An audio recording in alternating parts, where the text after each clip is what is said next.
Well, the situation has not gotten better. The overall security situation in the region in Europe, I think it is not the Baltics, it's actually the Europe as such.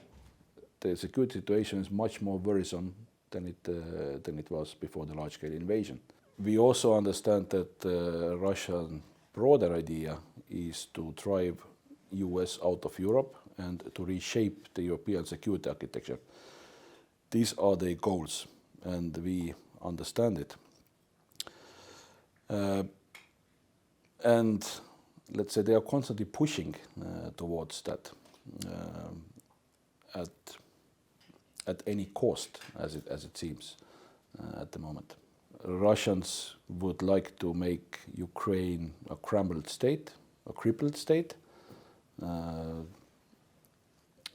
And again, here I see that the Russians would also like to negotiate this broader safety and security of Russian borders, which is not only Ukraine then, but it is also the NATO eastern flank, trying to limit then the NATO activities, NATO infrastructure, NATO troop presence in the vicinity of Russia. So this is probably the Russian agenda with what they will show up, if they show up in negotiations. Russians are usually ready to negotiate if they perceive strength on the opposing side.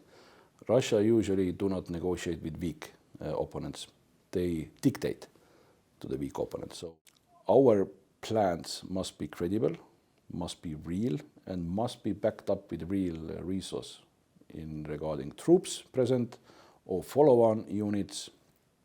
This must be backed up with proper resource regarding ammunition, for example. The follow-on forces, or let's say support forces, must be selected, designated.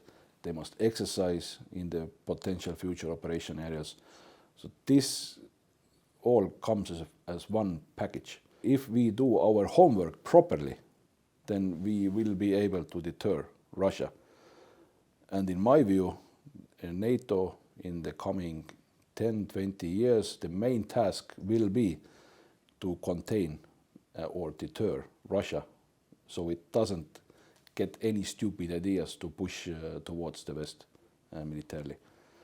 I think it's doable, but it also needs that we take the issue seriously in the West, and that we also invest into the proper, let's say, categories. Commitments without investments are nothing. There are several threats. First is we have to avoid any situation where Estonia would become, if let's say the situation where it would be possible for China to blackmail us based on the leverage it would have over us technologically, for example. This is one very important issue. The issue with the Chinese technology is that it's usually compatible only with another Chinese technological item. That's what I mean by blackmailing issue. So if there would be a situation where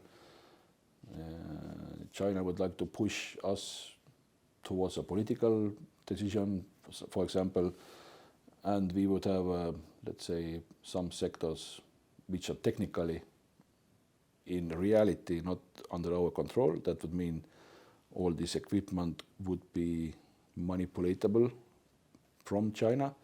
That's a situation we would also like to avoid.